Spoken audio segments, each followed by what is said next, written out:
Is Praveen Bavdekar. His course material is 5th semester History of Architecture, the page number 45 on the syllabus. Like some of the, like most of the speakers, I have not contained myself only to 5th semester, but I have generalized over the whole subject and maybe some other subjects also as I went along.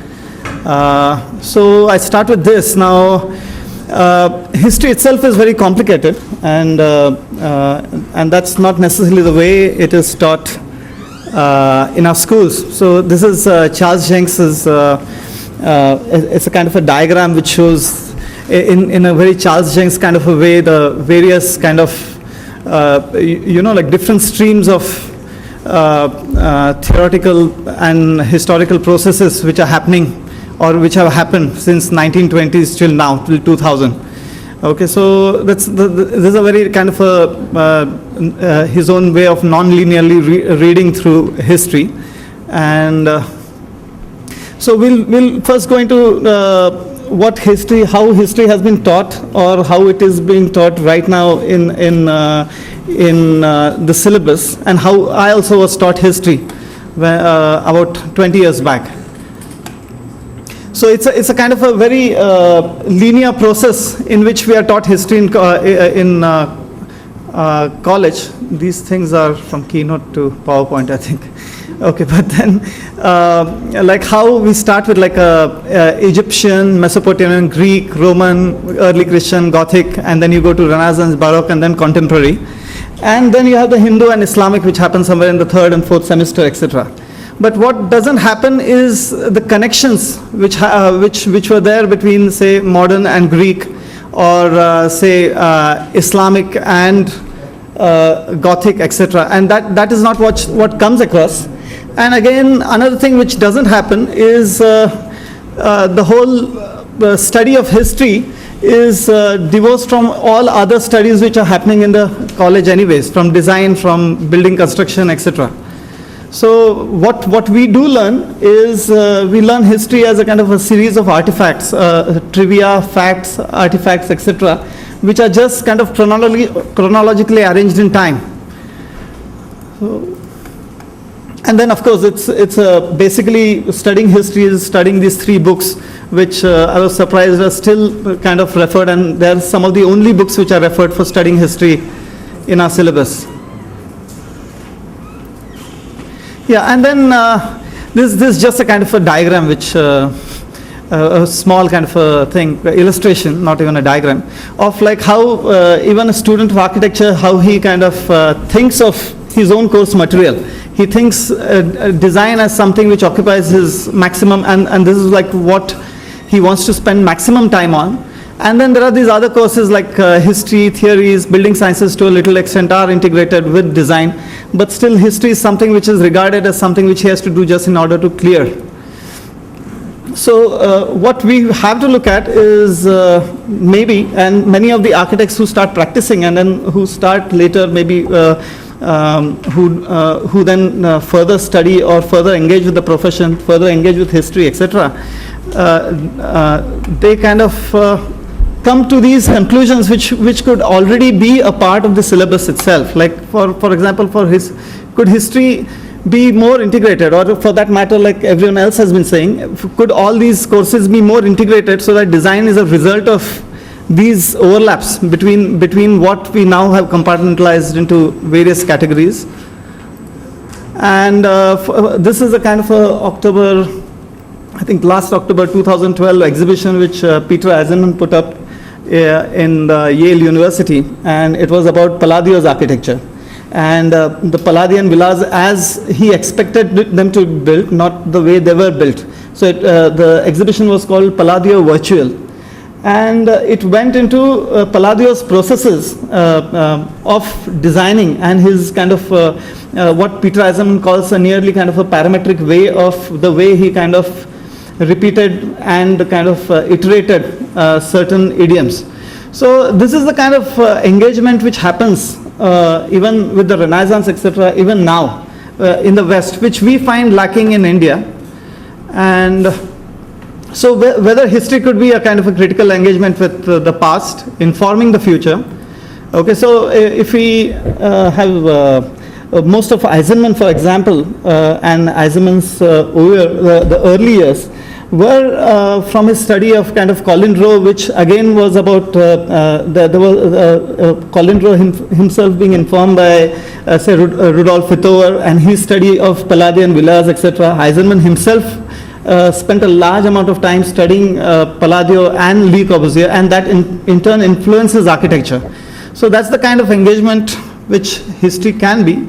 Then, of course, it could be the way we could look at the history or the history of architecture class itself is to develop a set of diagrammatic tools. This is, of course, Collage City, Colin Rowe, wherein you could, a kind of a critical engagement with the urbanscape and with the modern architecture was done by, again, an engagement with a distant past. So this is what I think students should be made to do rather than just study history as a kind of as trivia or as facts. Then, yeah, of course, the way you can engage with history or even the kind of the vernacular is something which we should be looking at in our history rather than just making it a repetition of facts. Then whether students could be encouraged to think of appropriating history as a kind of a manifesto. This is self-explanatory. I mean, there is complexity and contradiction in architecture, wherein the whole of a kind of a critique of modern architecture was again developed by engaging with a kind of a classical and a more or a more Renaissance kind of a Italian cityscape.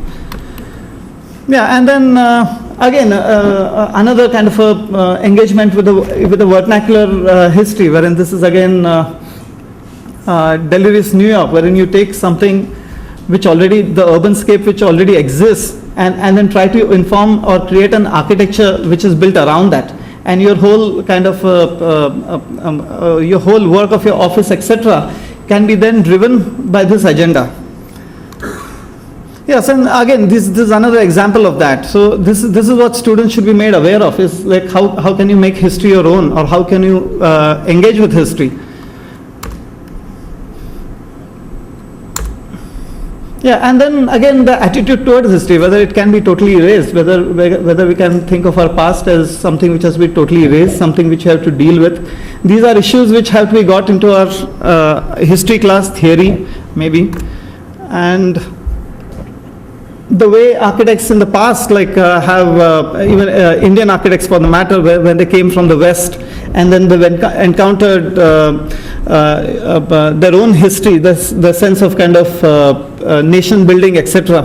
And then the way they changed, okay, through their engagement with history is something which we could be studying.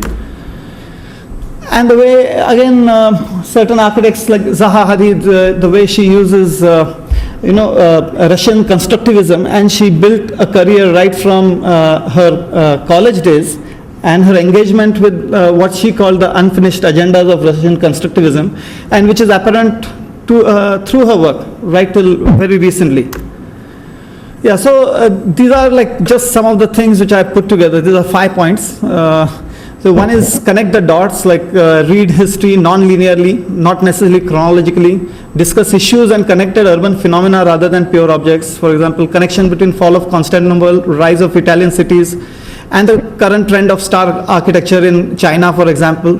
Make it analytic and diagrammatic, that's self-explanatory. Then rediscover history to engagement with contemporary practices.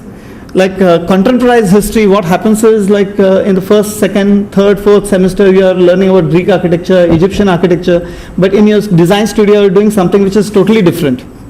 And you are again referring to websites which are totally different, like all these kind of architecture websites which have proliferated in the last few years. So you need to contemporize these kind of processes within the history syllabus, and then rediscover history through engagement in contemporary practice. Make it a history of response to issues. For example, how the Gothic, for example, cathedral developed as a response to certain structural considerations of going tall, then having buttresses, finally flying buttresses. So there was a spatial transformation which happened because of structural innovation. So that's the historical engagement which we need, of how you could employ structure in order to kind of spatially change architecture, and think beyond, of course, the three big books, of Percy Brown and Bannister Fletcher. So one of the things which I was thinking of is like if in semester 1, you introduce them to modern architecture, okay, from because students are generally wanting to know about modern architecture, or they're kind of learning about contemporary architecture right away. And that's why they joined the profession. And then, and modern architecture need not necessarily be only Western architecture. It could be even Indian architecture or contemporary architecture for that matter.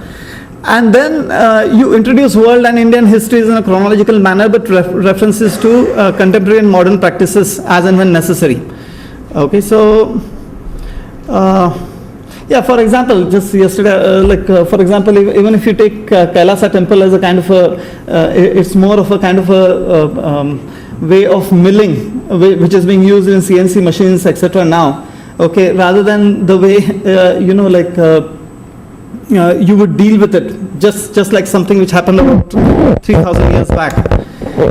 And then, yeah, I mean, if you're talking about Renaissance, then you could be going through various things like from development of perspectives to contemporary issues of digital generation of form, and how, for example, the perspective changed the Renaissance cityscape, and how, for example, all these computer programs now are changing the way we are thinking of architecture. So such kind of thing. And finally, yes, I mean the diagram then, which is kind of a more linear kind of a progression, then becomes one which is full of connections, and then it's up to these students and even the teachers to come up with these connections which exist between different historical periods as well as different kind of even geographical regions for that matter. That's it, I think. I'm done. Thanks. Yeah.